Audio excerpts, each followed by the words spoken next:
Yes, welcome. Good afternoon. We have some folks rolling in, so we are going to give it a few seconds before we go ahead and get started. But thanks for joining us for our second school safety and security specialist training this year.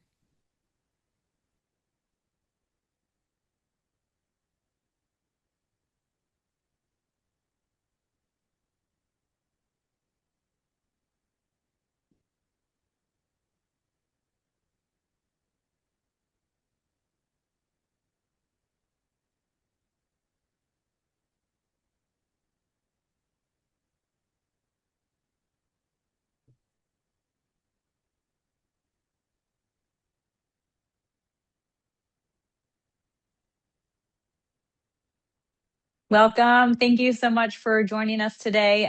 It is 2:32. We're going to go ahead and give it until 2:33. We'll get started, allow other folks to join us today.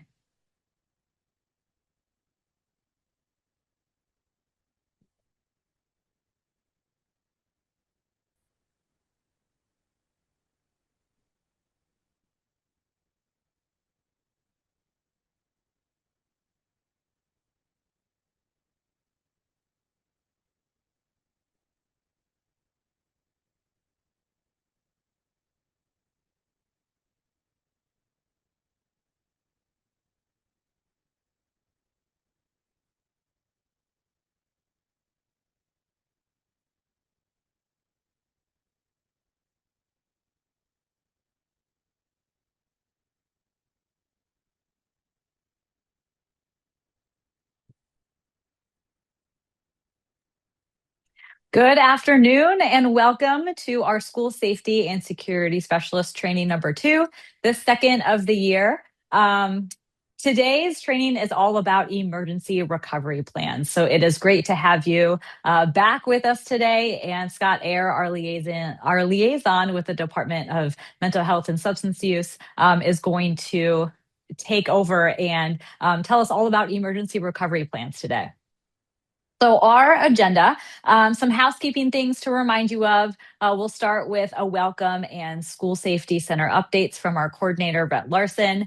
And then, like I said, we will pass it over to Scott Ayer for emergency recovery plans. We'll talk about why recovery matters in schools. We do have another LEA spotlight today, and we are joined by Christy Fitzgerald from San Juan School District. We have a lot of resources for you and a wrap up, and then our professional learning opportunities that will take us through the end of the school year. And then we will end today just like normal with a Q&A. Again, welcome. My name is Ashley Costello. I am the School Safety Center Specialist at the School Safety Center at the Utah State Board of Education. Some housekeeping things as we move through our training today.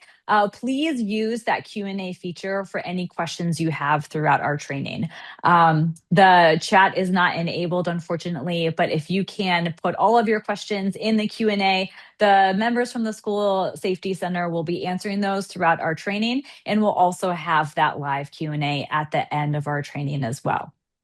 I will be facilitating those questions and the rest of the School Safety Center in the Q&A feature. And then lastly, you should all be getting emails from school safety programs at schools.utah.gov. These emails are reminder emails about our specific trainings in this training program, but also any training opportunities that we have or updates that we want to share with you. We are sending that information to all school safety and security specialists, as well as school safety and security directors. If you're not receiving those, you don't feel like you're on our listserv, please check your spam or junk folders, or you could send us an email and ask us to double check, and we will make sure that you get on that respective listserv. So again, welcome. Welcome back. It's January. It's almost February. It's started the legislative session. It's an exciting time. We are excited to have all of you. We have 502 folks on today. That is absolutely amazing. And I'm going to pass it over to our School Safety Center Coordinator, Rhett Larson. Good afternoon, and thank you, Ashley. And again, thank you all for being here. As Ashley mentioned, the legislative session has began. It started yesterday and goes through March 6th. And so just a few weeks there, but it did start yesterday.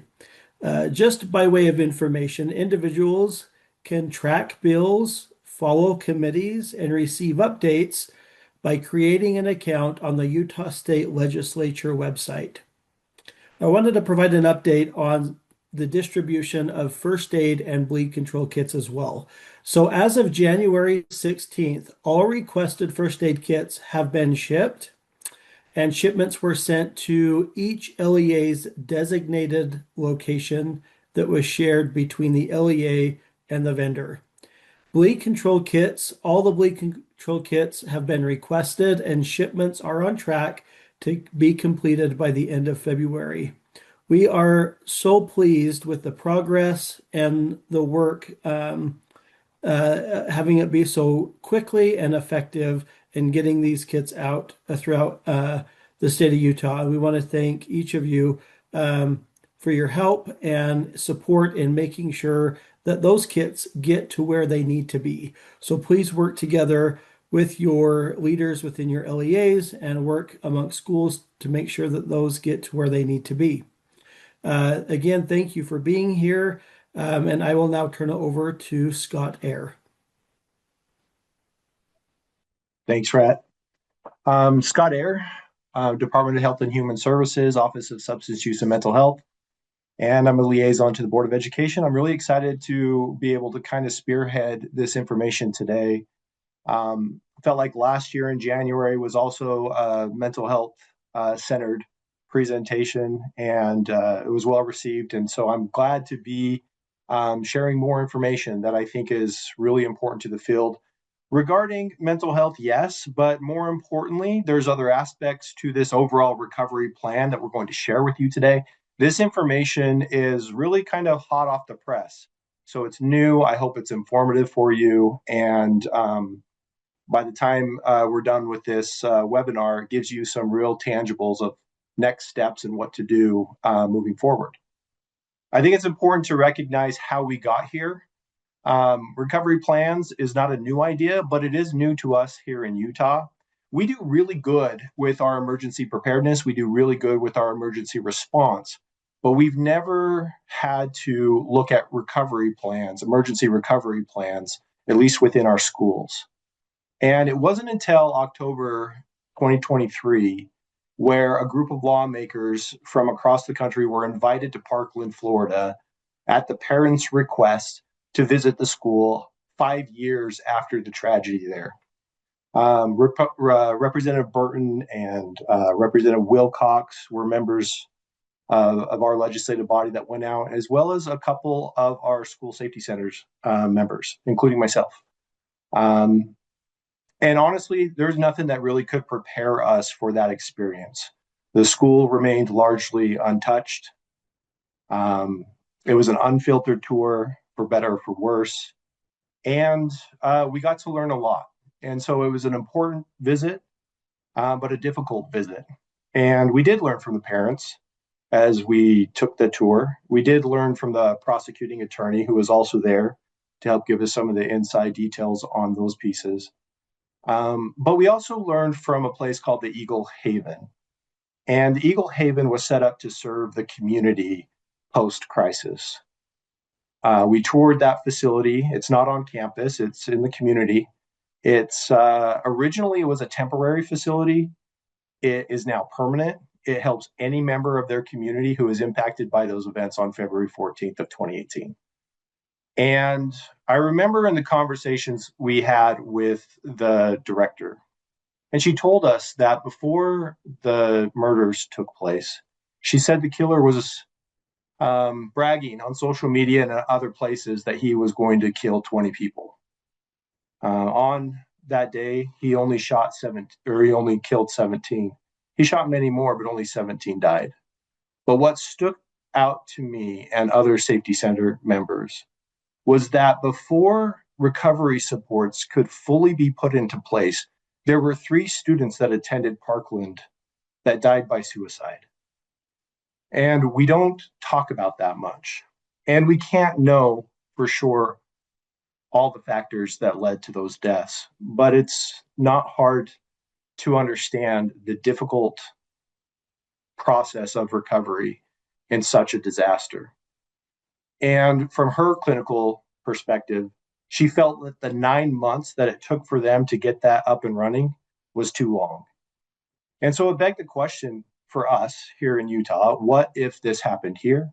Would we do any better? And we came back and we reviewed our own board rules, and the answer wasn't good. It was likely we wouldn't do as well. The word recovery wasn't even mentioned in the entire Board of Education rules, except for one place where it briefly talked about academics. So clearly we had a major gap that needed to be filled.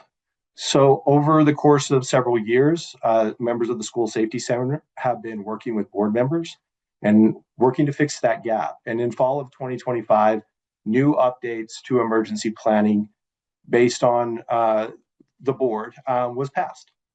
And this is what kind of brings us to this presentation today and this information. So if we can go to the next slide, please. When it comes to recovery, we do have some foundational knowledge that I think the majority of people understand. For example, this is the population exposure model.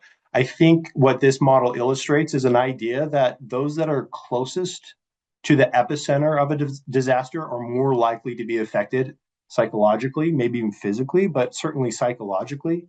Those that are closest physically in proximity or close to the people that are a part of that tragedy can also be at that epicenter, so to speak. And then we have additional community members and others that can be impacted to lesser degrees, but still impacted nonetheless. This idea of population exposure model and epicenter is something I think we can all understand. And it's also helpful to know that even though we're all involved in a tragedy, we all experience it very, very differently. Just because you go through something traumatic doesn't mean on the other end you will be traumatized.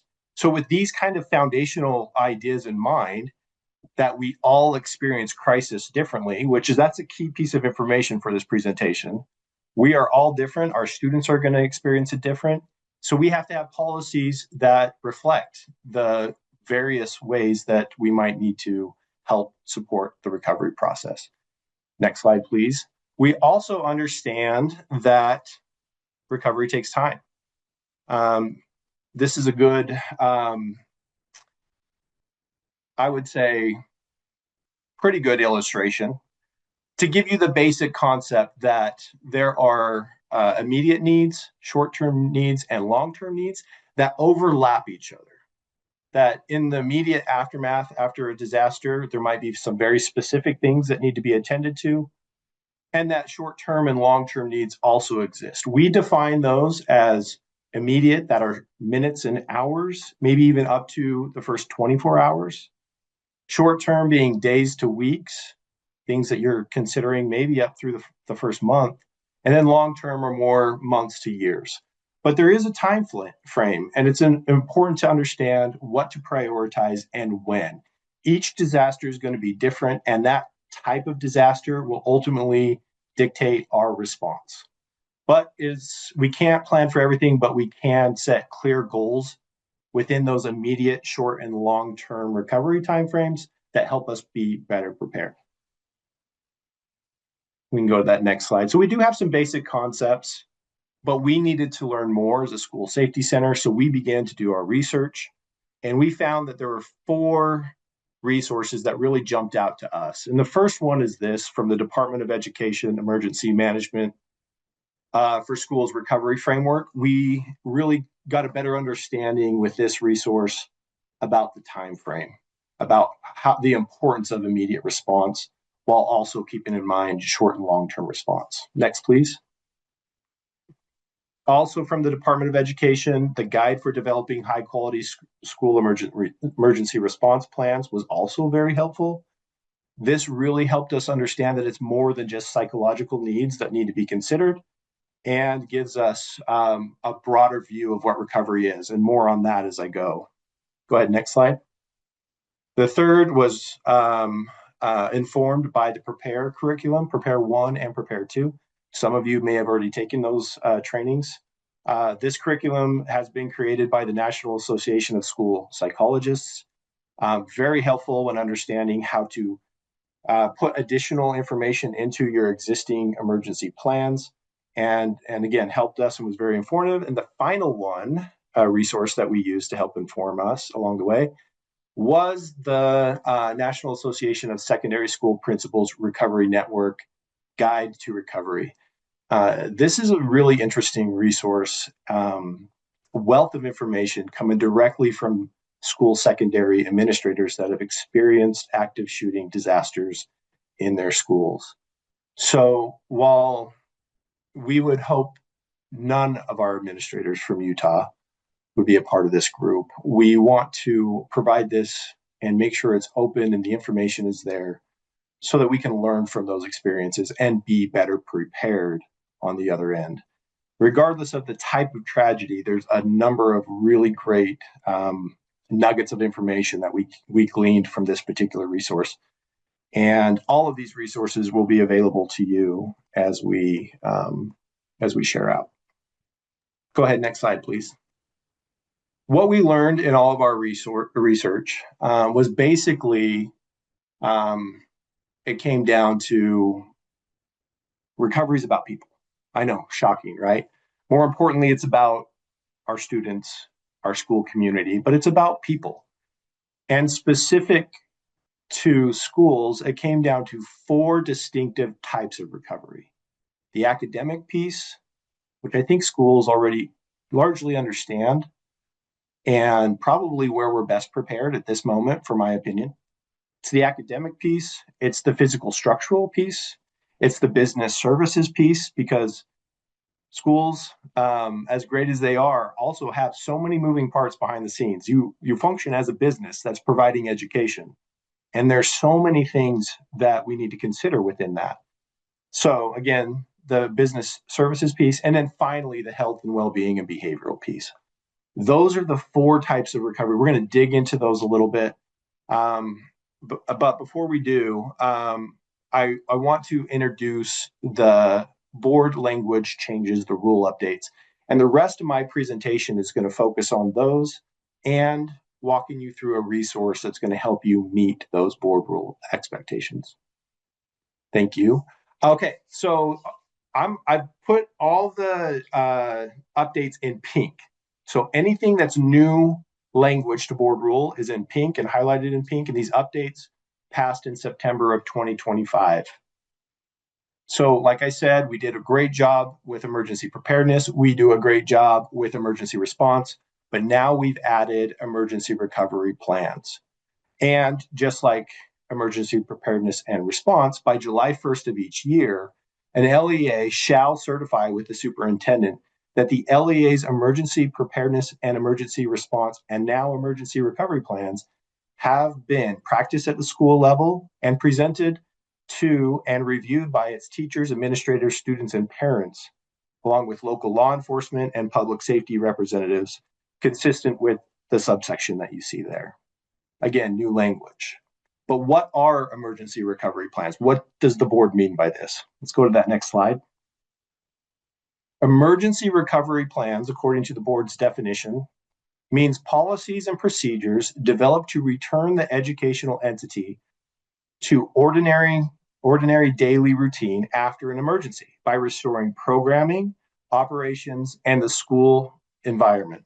The purpose of which is to manage immediate, short-term, and long-term recovery from an emergency incident.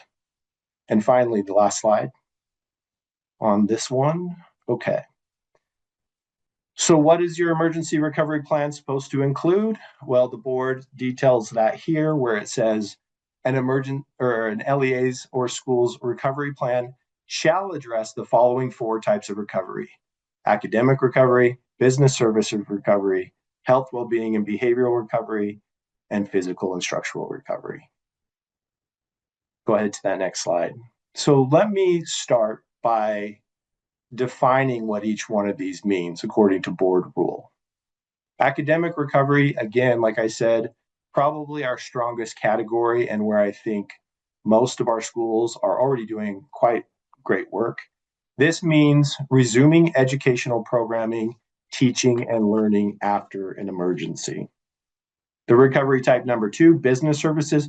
really business, again, I mentioned this is the day-to-day operations. Things like think food transportation, payroll, communications, anything that's an essential auxiliary service that you offer.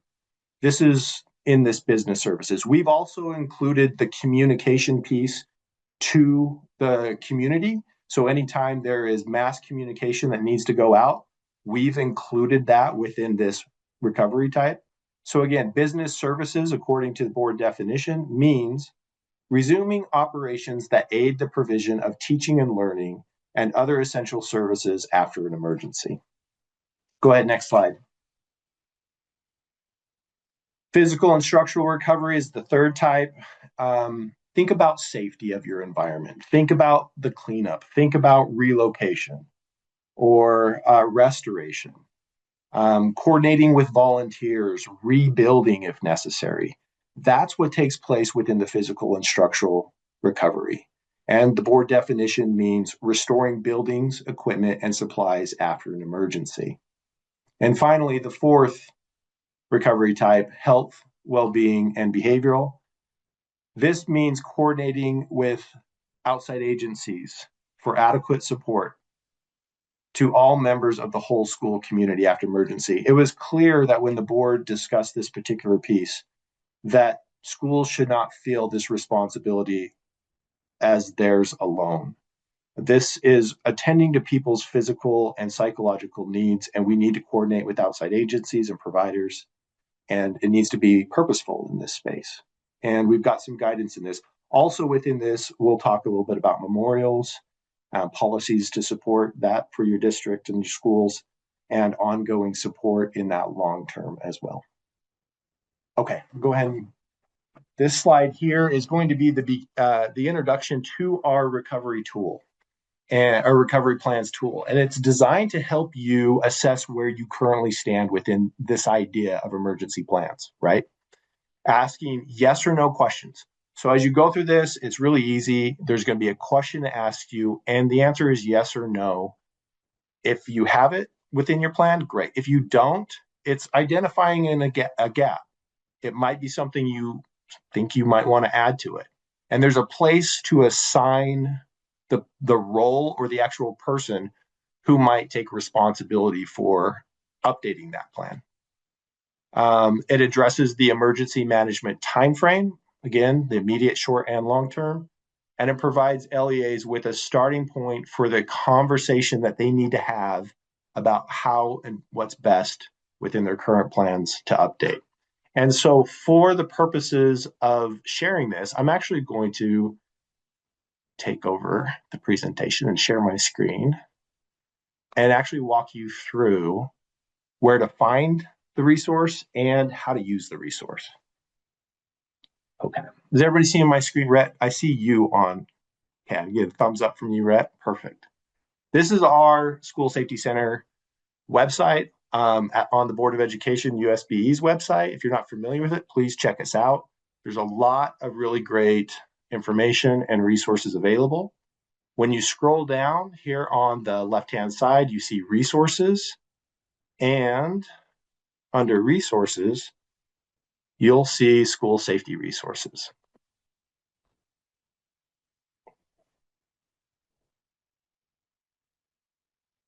Under the implementation or implementing policies and procedures tab, we've got a number of different downloadable resources for you, including right here is the emergency recovery plans, a guide for K through 12 Utah schools. If I click on that, it's going to pull up a document that looks like this.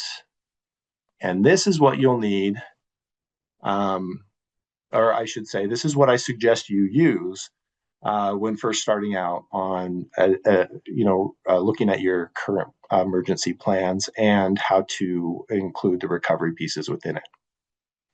Scott, if you could pause for a second, please. You bet.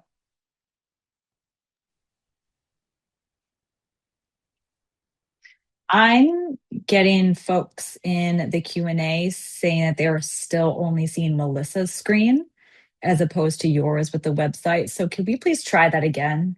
Try sharing your screen again.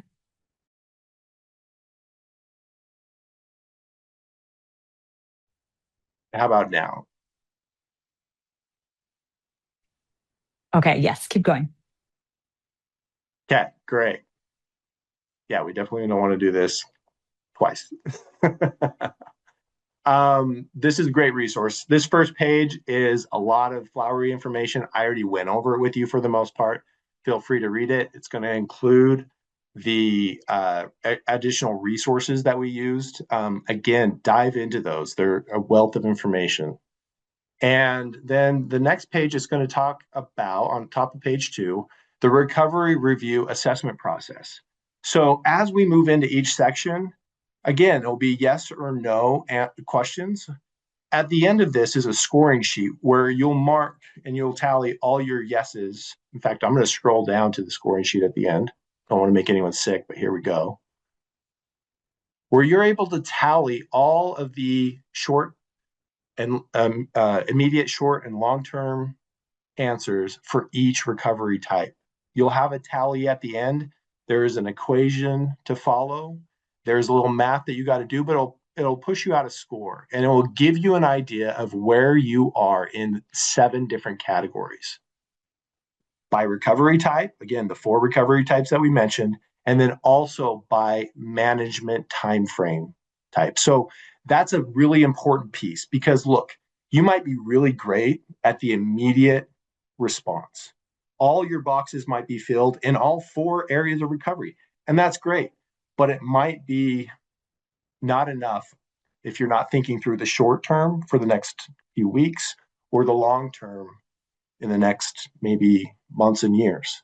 So this again covers all the different timeframes. It'll give you a score and a place for you to start that conversation.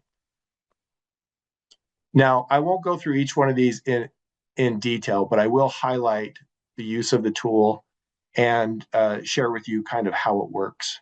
Starting here with the immediate recovery with the academics part. The goal here, as you can see, highlighted right here, is to attend to the academic disruptions and ensure continuity of learning. The questions here are, does my plan include steps to cancel school for the immediate future? If it's yes, then great. If it's no, then mark no. And again, a place to assign maybe John. Conducting an all staff information meeting. This would be a meeting that's an internal conversation with your staff. Do you have a policy on how to do this? Do you have a person that does this? How do you share information internally? Okay, we've got something for that. Great. You can still include who that person is. Maybe it's assigned to the assistant principal. Cool. And then it's not assigned to a specific person, it's assigned to a job title. If you do it this way, it makes it really easy when people come and go. You know what some of those duties are in regard to the emergency planning. Adjustments for delivery of educational services. Yes. Procedures for initiating academic pause. You might not have this. In fact, academic pause might be something that you only use under situations where discipline is being enforced in your school. I will say academic pause is a good policy to have for a number of different reasons. First, if there's a tragedy that affects the entire school, teachers within their syllabus should probably have a clause of what to do. And it lets each teacher decide how to pause the academic progress within their class. But 2, it doesn't incentivize a group of students to disrupt, which if we did have a policy that just says everyone gets A's because we don't know what to do, could be an incentive that we don't want to structure into our policies. So a procedure for an academic pause would be appropriate. Maybe you have that, maybe you don't, either way. And then again, the final question asked within that immediate is, what is the plan for reopening schools? Do you have a plan? Does it start in the immediate aftermath? Because from our research, what we find is that the conversation about reopening the school really should take place very early in the process, maybe within the first day. Sometimes we're going to be open in a day or 2 anyways. Sometimes it might take months. So we need to start that conversation early. So I will highlight each section. I won't go into detail on each one. I might point a few things out as we go, but this is essentially how the actual assessment works as you use it. In this next section, under academics recovery, we have short term, which is going to ask another set of questions, again, yes or no's. The goal here is to create conditions that allow students to effectively resume learning activities. That's your business. That's your goal. That's what you hope to do in that short term. And then under the long term, which you can see there's only 2 questions it's asking at this time, the goal is to restore and strengthen all academic services. When I work with people who are impacted by tragedy, a lot of times in the immediate aftermath, they're shooken, and they should be. As human beings, we will be. And post-traumatic stress is a very real thing. However, post-traumatic growth is also a very real thing, and it's more common.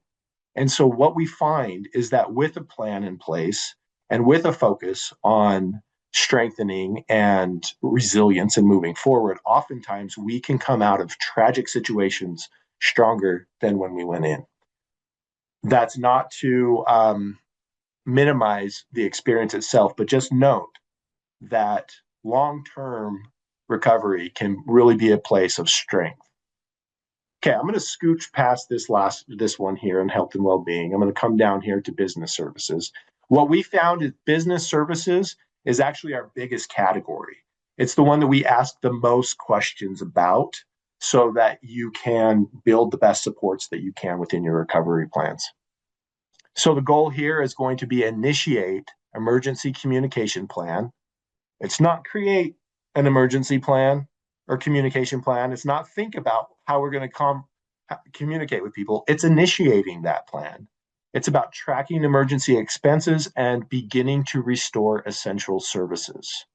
So what are those essential services? Some of them, again, food services, transportation services may come to mind, technology services, but also any IEP services or 504 plans that require additional auxiliary services might be really important. And it's within that particular business recovery that we speak to those.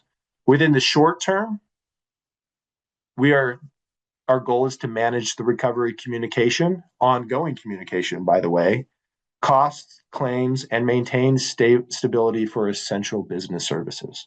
We want to get back up and running as quickly as possible I shouldn't say quickly as possible, as quickly as appropriate based on the situation. And again, those questions are there to help you understand some of the pieces that we should be considering within that short term.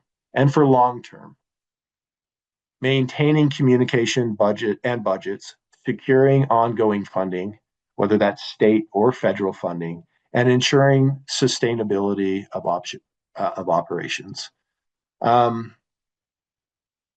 This particular piece here is where you're going to update your policies. You're going to take the lessons learned and you're going to put them into procedures and policies and use that to help that learning to help further you along the way. Okay, enough on that. And now let's go to physical and structural. The immediate goal after a tragedy or a disruption is to secure the facility. It's to assess for damage. It's to arrange temporary learning spaces if needed. And we already do this quite a bit. In fact, we've talked a lot about site assessments. We know how to do those a little bit more. School safety and security specialists, you guys do those. So you'll be on the front lines of this. But after a facility or after a disaster, there may be a need in the immediate to conduct an additional site assessment, and you might be a part of that. It's also about cleaning up, and it's about initiating or implementing the MOUs that you have in place. Short term, your goal is to manage the physical environment, including the people, volunteers that might be coming in to help with that facility, and to effectively restore any of the loss. Right here, there's the third question down are protocols for responding to spontaneous memorials. You might find this pop up, honestly.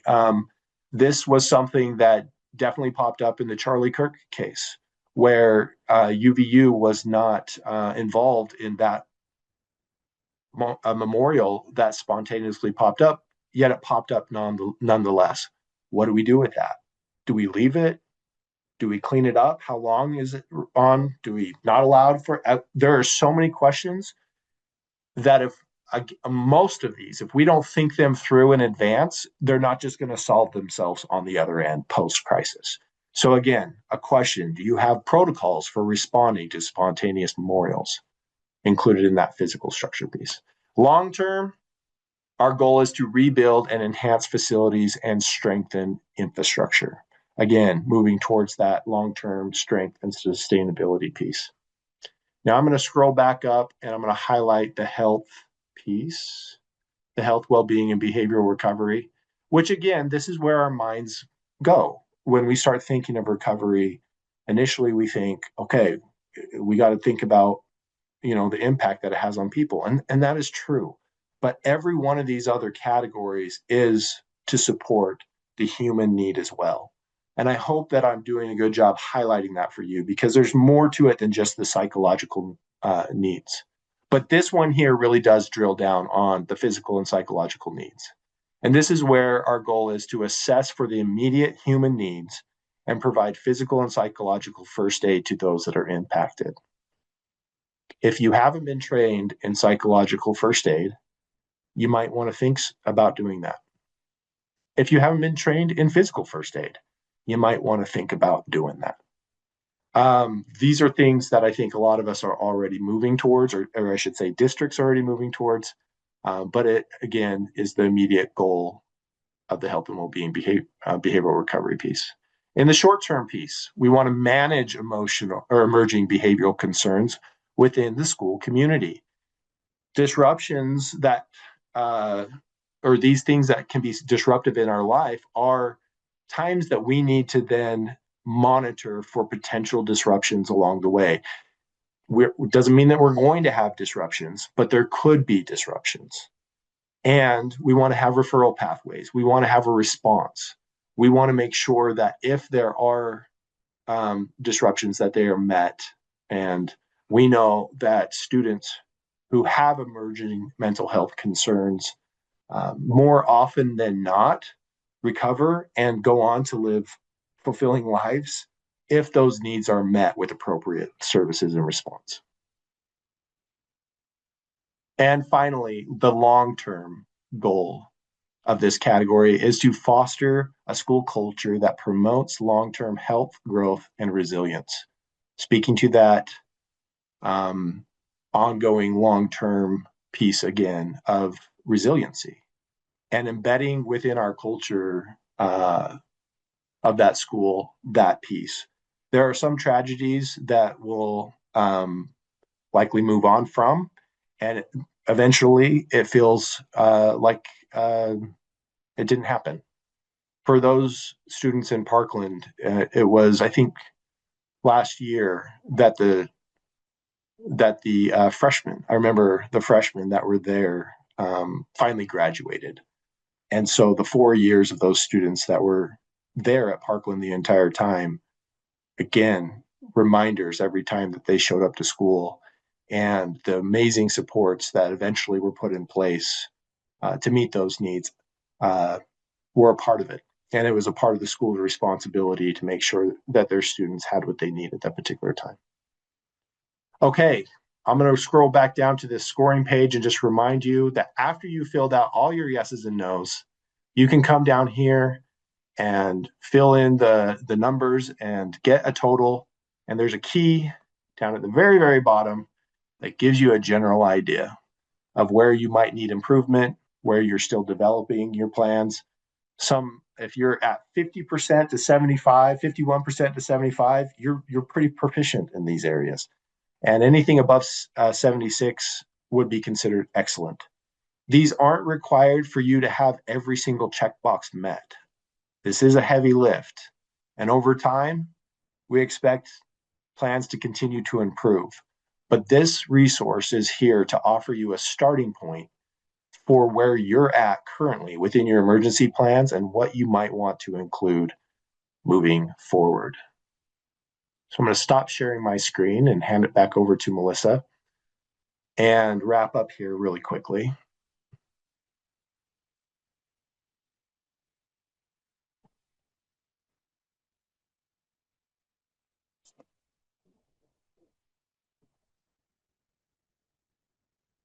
Emergency recovery plans summary.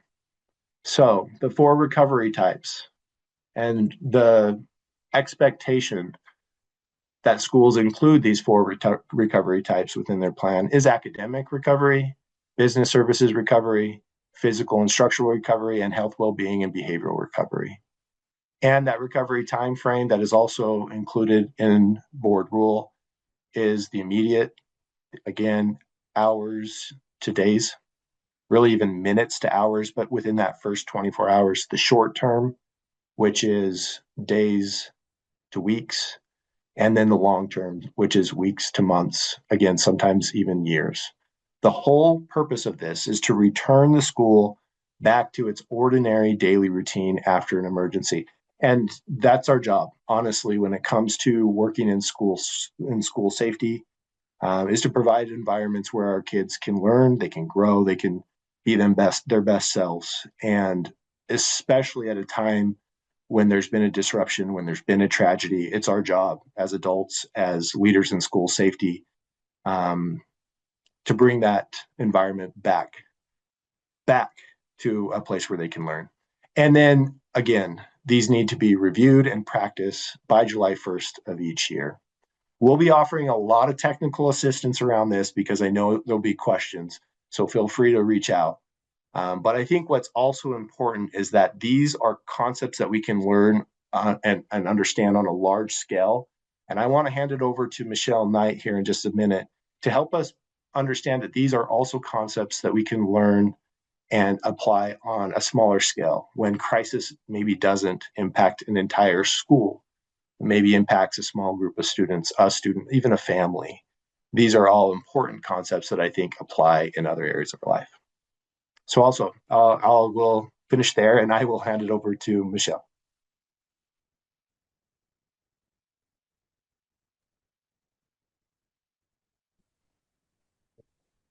Perfect. Thanks, Scott. My name is Michelle Knight. As he mentioned, I'm a prevention specialist, and I'm going to quickly run through why does this all matter? Recovery matters because after a crisis, students and staff need predictable routines and a sense of normalcy to regain emotional footing. Thoughtful recovery planning reduces instructional disruption and helps students re-engage with learning. Since every student experiences crisis differently, structured supports ensure no one is overlooked. Schools that recover well strengthen trust, confidence, and overall community cohesion. And when recovery efforts begin early and stay coordinated, they can prevent academic decline, behavioral challenges, and chronic stress responses. Next slide. Recovery means giving families timely, accurate updates and helping students reconnect with caregivers safely. It involves quickly identifying who needs immediate support and who can be monitored within the classroom. As routines return, we use accountability circles, teacher-led emotional check-ins, and consistent structure to reestablish stability. Recovery also supports educators who are impacted and essential to a functioning learning environment. And throughout the process, we collaborate closely with mental health providers, emergency responders, and LEA leadership. If you weren't aware, at USBE, we actually have a crisis response support team available that can provide on-the-ground guidance as well as consultation and technical assistance to schools navigating the aftermath of a critical incident. Their role is to help LEAs stabilize, coordinate supports, provide resources, review policies, and help restore safe, functional learning environments. Any LEA in our state is welcome to reach out in any school or community event. Next slide. Recovery matters because students' age, developmental stage, and personal history all shape how they respond to crisis. With structured support, they can regain a sense of control and stability. A strong recovery plan also reinforces that they are seen, supported, and valued.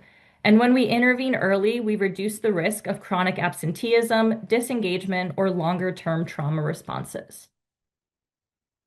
Next slide.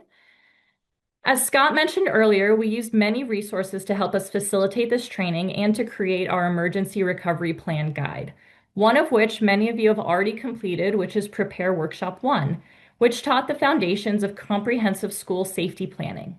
For teams looking to deepen their skills in responding to acute traumatic events, Prepare Workshop 2 is your next step. It's a 2-day training that equips school teams with practical tools to support students and staff after a crisis. By integrating Prepare principles into your emergency recovery plan, we can create a response that is immediate, sustainable, trauma-informed, and centered on student well-being. Schools can request Prepare Workshop 2 at no cost through the training request portal to strengthen their crisis response and recovery systems. Ashley, back to you. Awesome. Thanks so much, Michelle.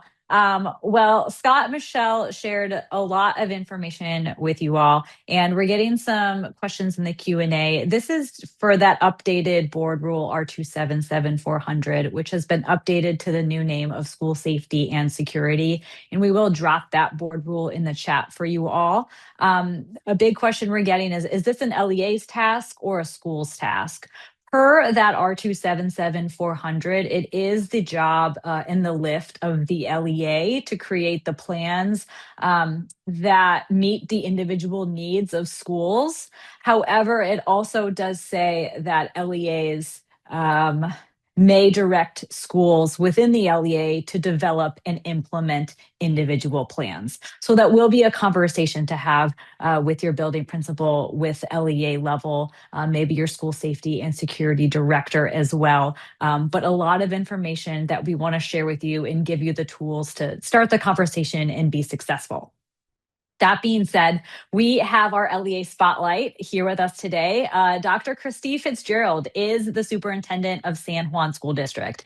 And emergency recovery plans are new, right? It's a new expectation and mandate from that R277 board rule. However, like Scott said and Michelle said, we believe that schools are already doing recovery pieces within their environments, and San Juan School District is an example of that. So I'm going to pass the mic over to Dr. Christy Fitzgerald. Thanks, Ashley. I just want to start by really just acknowledging the work of the School Safety Center team. As we have these things come into rule, that has to be, disseminated to districts in a usable way. So I appreciate what you've been sharing. This has been great for us in San Juan, looking at this recovery rubric, I guess you could say, in teacher talk, and helping us figure out the gaps that we have. And by no means do we have this beautiful recovery plan that I could share with you right now and say, this is what it looks like. This is perfect. That's not where we're at. That's not where you're at. So I also want to acknowledge the work of the school safety specialists as you're working for your individual school and the needs of your students. You know your school the best. You know your students and communities. So even from the LEA perspective, as you work with your school districts, that school level knowledge is essential to really being successful with recovery plans. So just to share a little bit about the context of San Juan School District, so you can understand as I share a little bit of our experiences and plans that we've made. Our district is the largest school district in the state of Utah and probably larger than most states. We're about the size of Vermont. It takes about 4.5 hours to travel from our furthest north school to our furthest south school. You actually have to travel through Arizona to get to that school. We cover the Utah Strip of Navajo Nation, and we also cover Ute Mountain Ute tribal lands in White Mesa. So when you think about jurisdictions, governments, responding entities, agencies that you work with, our district has half that looks very similar to many of you in rural communities, and the other half is very different. So that also plays into how we develop our recovery plans. When you think about recovery, I hope you're not thinking this is a brand new thing. You have already put these in your school emergency plans. You've put this in your crisis response plans. You probably have it in your district incident command plans. Like, all of those pieces are already there. And what you're needing to do is bring that together and just fill in the pieces that are missing. And that's what we're working on in San Juan. I think it's also important to really think about what is probable versus what is possible. You've got to plan for both, but most likely you probably have, if you've been in education for a while, have been at a school where an incident has occurred that you needed some form of recovery, whether that's the loss of a student or a staff member, a threat against the school, something happening in the community. And anyone what was here for the COVID pandemic definitely has seen recovery efforts and what that looks like. So I hope you're not saying this is some whole new thing that is now we have to do. I hope you'll realize that you've done a lot of the work already.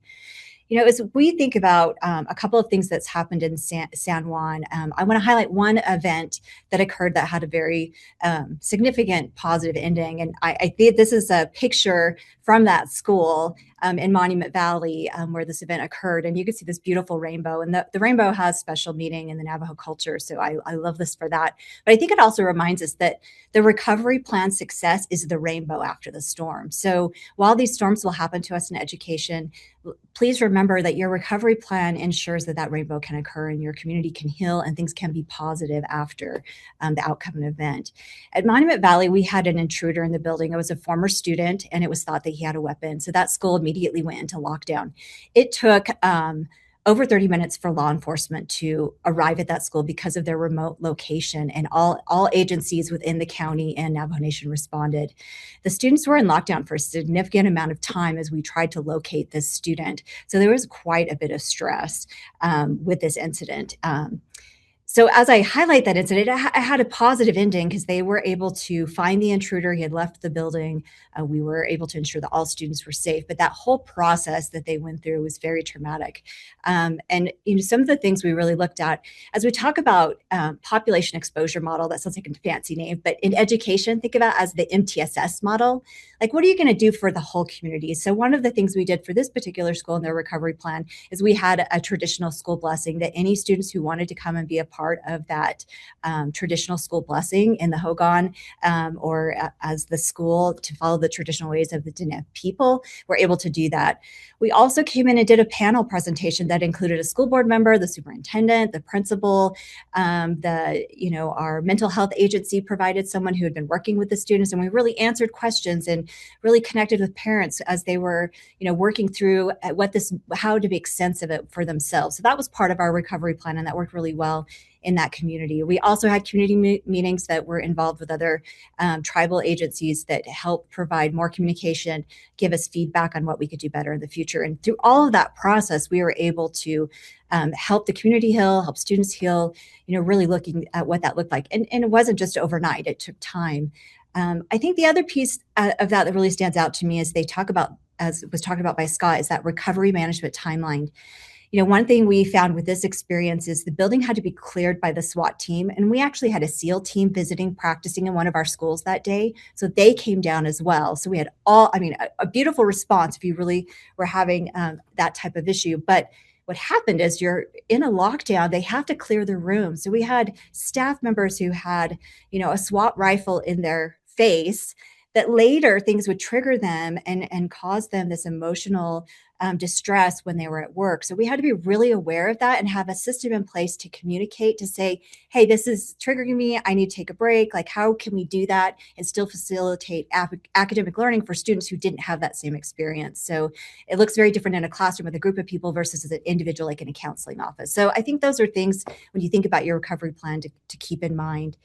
A couple of the other things that I would highlight is thinking about your debrief protocols, setting up a protocol already for debriefing with staff. We've already developed those for our emergency safety interventions. And so we're working on those to develop for every other type of incident, because it allows a check-in with guidance for protocol that any staff member could step in and do. You don't have to be the social worker or the counselor or the administrator. Anyone could step in and use that protocol to see where your staff members are at any time. A couple other things that, for us and any other rural community is really thinking about, like, we're looking at purchasing mobile Starlink. What if we don't have access to any of the internet Wi-Fi? What if that goes down? Do we need extra smaller generators on our Wi-Fi ports? Like, those are all conversations to think about as you're, planning for recovery to get back in and do the things needed. I'm just going to show you just real quick before I wrap up. See if I can switch to one more document. There's two more things I just really wanted to highlight for you that I think would be helpful.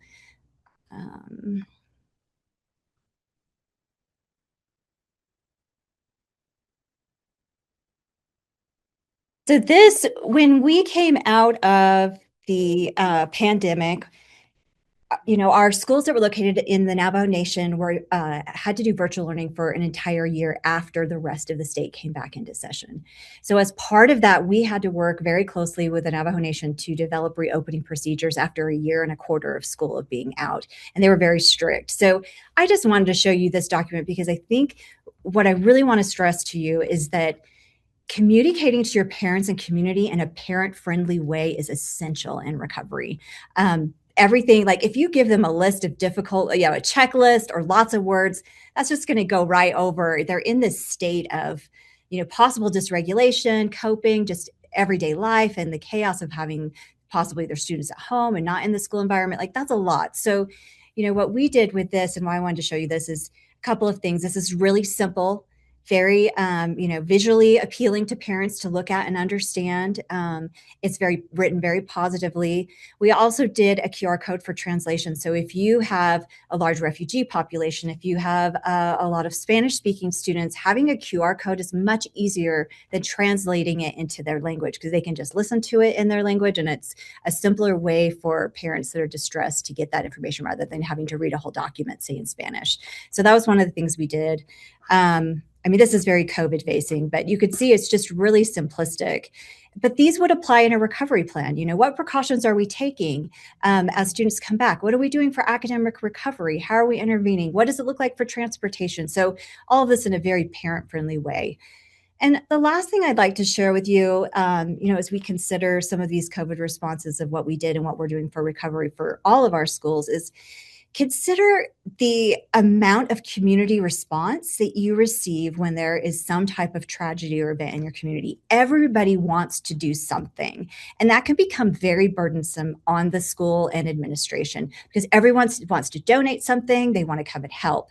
And that's part of community healing. Like that's a positive thing.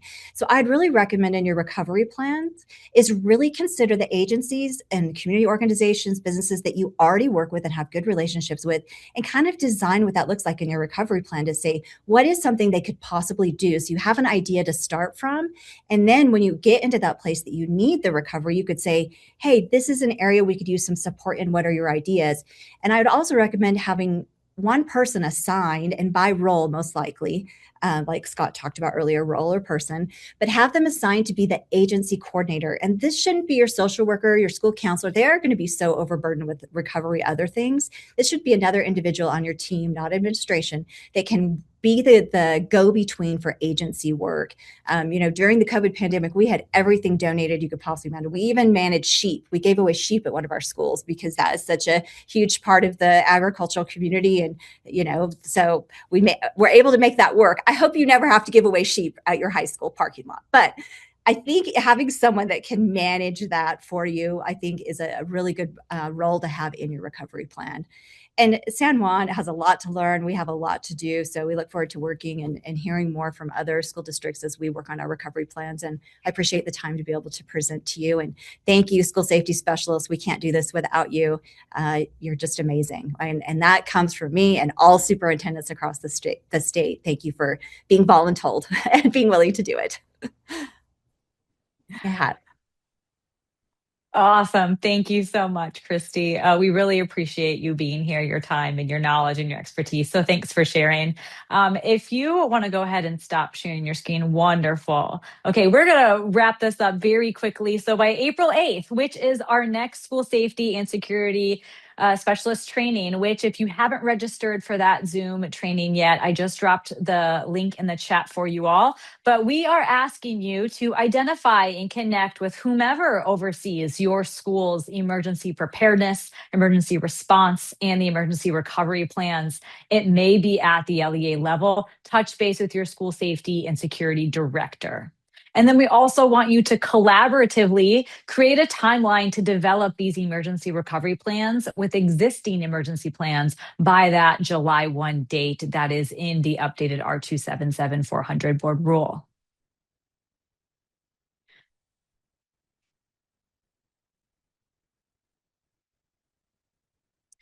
Here are the resources. Like I said, we will be sending out a PDF of the slides. It'll be available on the Canvas page, links to all of these resources. You can find Scott's document that he went through today on our school safety website. Go ahead. Next, Melissa. Your exit ticket number 2 is in the Canvas portal. So before that Canvas module 2, so the training number 2 module did unlock today at 3:15. Please note, you do have to complete the entire training number 1 module before that second one will open up and have access to it. So please complete the viewing confirmation quiz to unlock the exit ticket. Please score a 4 out of 5 to unlock the Q&A board, where you can post a question or simply just view previous questions.